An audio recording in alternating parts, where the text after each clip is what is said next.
এরকম মানুষ যে আমাদের এখনো বর্তমানে সরকার আছে, এখন এ যদি থাকে হয়তো আমাদের ভাগ্য পরিবর্তন হবে। বাক স্বাধীনতাটা সব ক্ষেত্রেই যেন প্রয়োগ করতে পারি। কাউকে 2 টাকা দিতে হইতেছে না, 10 টাকা দিতেছে না, কেউ আসা একটা খায়া চলে যেতে আসে না, জারি দিয়া যে আমি খাইয়া গেলাম, এটা পাওয়ার দেখে আমি আশা করছি এবং এটি পরবর্তী 3 মাসের মধ্যে সম্পন্ন হবে বলে আমরা ধারণা করছি। কমিশনের রিপোর্টের ভিত্তিতে সরকার পরবর্তী পর্যায়ে প্রধান রাজনৈতিক দলগুলোর সাথে পরামর্শ সভার আয়োজন করবে। চূড়ান্ত পর্যায়ে ছাত্র সমাজ, নাগরিক সমাজ, রাজনৈতিক দলের প্রতিনিধি, সরকারের প্রতিনিধি নিয়ে ব্যাপক ভিত্তিক 3 থেকে 7 দিন ব্যাপী একটি পরামর্শ সভার ভিত্তিতে সংস্কার ভাবনার রূপরেখা চূড়ান্ত করা হবে। 11 সেপ্টেম্বর সন্ধ্যায় জাতির উদ্দেশ্যে ভাষণ দিয়েছেন অন্তর্বর্তী সরকারের প্রধান উপদেষ্টা ডক্টর মোহাম্মদ ইউনূস। অন্তর্বর্তী সরকারের দায়িত্বে আসার পর এটা জাতির উদ্দেশ্যে তার দ্বিতীয় ভাষণ। ভাষণে তিনি বলেন, জুলাই গণ অভ্যুত্থানের বার্তাকে প্রতিফলিত করতে সংবিধান সহ রাষ্ট্রের বিভিন্ন খাতে সংস্কার প্রয়োজন। গত 15 বছরেরও বেশি সময়ে দেশের প্রশাসন, অর্থনৈতিক খাত কিংবা বিভিন্ন জায়গায় যেসব সংকট তৈরি হয়েছে সেগুলোর কথাও তুলে ধরেন তিনি। 1 মাস পূর্তিতে জাতির উদ্দেশ্যে দেয়া তার ভাষণের পর কি প্রতিক্রিয়া জানালো সাধারণ মানুষ? যে এরকম একটা মানুষ আসলে আমাদের দেশে দরকার, এরকম মানুষ যে আমাদের দেশে আছে আমরা এটা এর আগে বুঝতেই পারিনি।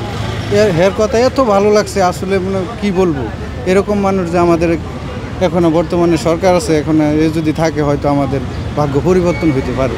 তাদের কাছে প্রত্যাশা হইলেও দেশে যাতে আইন শৃঙ্খলার উন্নতি হয়, সবাই যাতে সুবিচার পায়, রাস্তাঘাটে খুব মনে করেন সুশৃঙ্খলা, এখন চাঁদাবাজি নাই, কোনো জায়গায় আমাদেরকে চাঁদা দিতে হয় না, এখন পুলিশের হয়রানি নাই, মামলা মোকদ্দমা নাই, বেশ ভালোই লাগতেছে, মনে হইতেছে দেশটার মধ্যে অনেক শান্তি বিরাজ করতেছে।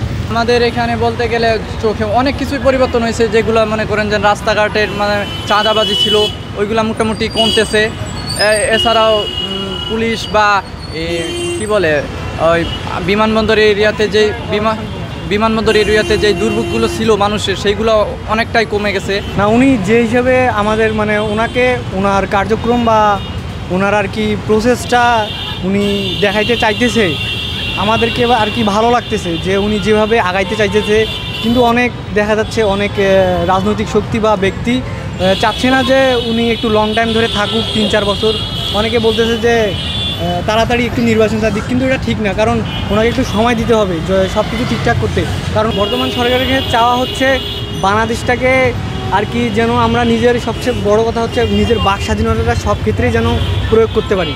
এটা হলেই মনে হয় যে আমার মতে আর কি সব কিছুই আর কি সুন্দরভাবে পরিচালনা হবে। এরকম বিষয়গুলো, রাস্তায় কোনো চাঁদা এই সমস্ত কোনো নাই, চাওয়া পাওয়া যেরকম রয়েছে এরকম সুস্থ সবলভাবে যেন আমরা চলতে পারি।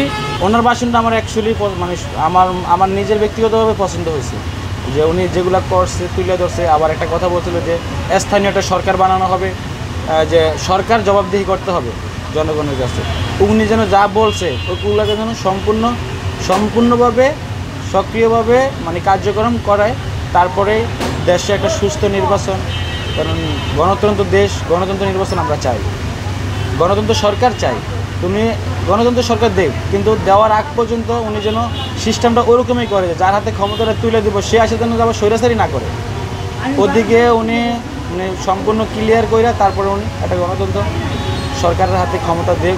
অ্যাকচুয়ালি আমার মতে উনি যেভাবে মানে যে কাজগুলো করছে বা যাদেরকে চেঞ্জ করছে 1 মাসের ভিতরে যতটুকু করার মানে উনি করছে, ওই জায়গাটা এই যে আমি শান্তি মতন এখন মনে করেন ব্যবসা করতেছি, 10 টাকা কাউকে দিতে হইতেছে না, আমি আমার থেকে বলতেছি, কাউকে 2 টাকা দিতে হইতেছে না, 10 টাকা দিতেছে না, কেউ আসা একটা খায়া চলে যেতে আসে না, জারি দিয়া যে আমি খাইয়া গেলাম, এটা পাওয়ার দেখে। ওই সিস্টেমটা আমি পরিবর্তন করতেছি। বর্তমান সরকার 1 মাসে নেয়া বিভিন্ন পদক্ষেপে সাধারণ মানুষ সন্তোষ প্রকাশ করার পাশাপাশি দ্রব্যমূল্যের ঊর্ধ্বগতির বিষয়েও কথা বলেছেন তারা। তাদের মতে বন্যা ও সিন্ডিকেট ইস্যুর কারণে এখনও বাজার মূল্য চড়া, তবে সরকারের কাছে প্রত্যাশা অতি শীঘ্রই দ্রব্যমূল্যের পাশাপাশি অন্যান্য সমস্যাও লাঘব হবে। বাজার দর এখনো কোনোটাই মানে শিথিল হয়নি, আগের মতো উল্টাপাল্টাই বলছে। আগে বলতো ব্যবসায়ী সিন্ডিকেট, এখন কাজের সিন্ডিকেট। এখন তো রাস্তায় কোনো খরচ লাগতেছে না, কিন্তু কমতেছে না কাজের, হয়তো বাজার মনিটরটা ঠিক মতন হচ্ছে না। আর হইল মনে করেন দ্রব্যমূল্যের যে অগ্রগতিটা বর্তমানে এখন আমরা সাধারণ মানুষ খুব মনে করেন যে কষ্ট করে আছি।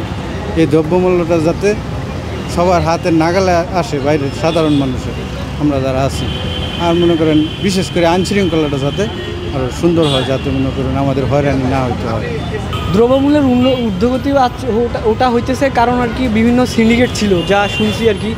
ওই সিন্ডিকেট নাকি ওদের মানে এক্সট্রা আর কি আপনার যেটাকে বলে কট্টর দিয়া দ্রব্যমূল্য বৃদ্ধি করতেছে।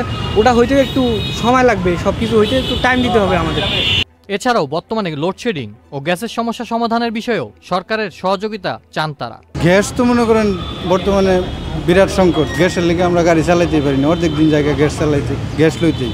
কারণ এই গ্যাসের মনে করেন যাতে আমরা গ্যাস ঠিকঠাক মতো পাই, এটার কাজ করতেই হবে। আর বিদ্যুতেরও লোডশেডিং আছে, বিদ্যুতের কাজ করতে হবে। এখন বর্তমান সরকারের কাছে আমাদের এই দুইটা বিশেষ দাবি, সেটা হলো মনে করেন বিদ্যুৎ আর গ্যাস। এই দুইটা যদি আমরা পুরোপুরি পাই তাহলে আমরা অনেকটা দিকে এগিয়ে যাব। এখন বর্তমান সরকার এটা ধীরে ধীরে আর কি সমাধান করবে। এখন এই যে হবে একটু আমাদের সমস্যা হবে, কিন্তু আমরা ধৈর্য ধরি, এটা সামনে আর কি ঠিক হয়ে যাবে। গ্যাস ওই যে ভারতকে নাকি দিছিল, ওটা বন্ধ হইতেছে।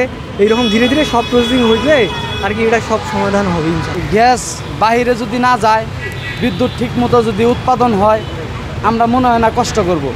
বাংলাদেশে আমাদের নাকি গ্যাসের অনেক, আমরা শুনেছি অনেক কিছু, অনেক গ্যাসটাই আমাদের বাংলাদেশে অনেক আছে, অনেক উৎপাদন হয়। তো ওই হিসাবে আসলে গ্যাসটা আমরা ওরকম পাইতেছি না। এখন আমাদের কাছ থেকে গ্যাস 1600 টাকা নেওয়া হচ্ছে, 12 কেজি এলপিজি এখনও 1600 টাকা আমরা নিতেছি।